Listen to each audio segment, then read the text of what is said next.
ನಗುತ್ತಾ ಇದ್ರೆ ಸಾಕು ಅದೇ ಅಟ್ಯಾಚ್ಮೆಂಟ್.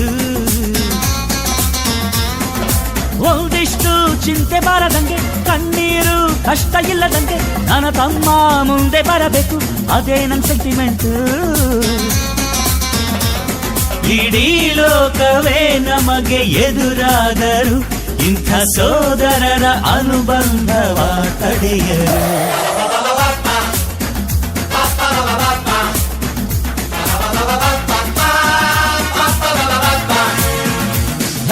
ನೂರಾರು ಕಾಲ ಸುಖವಾಗಿ ಬಾಳು, ಹ್ಯಾಪಿ ಹ್ಯಾಪಿ ಬರ್ತ್ಡೇ, ನಿನ ಬಾಳು ಎಂದು ಬೆಳಕಾಗಬೇಕು, ಹ್ಯಾಪಿ ಹ್ಯಾಪಿ ಬರ್ತ್ಡೇ.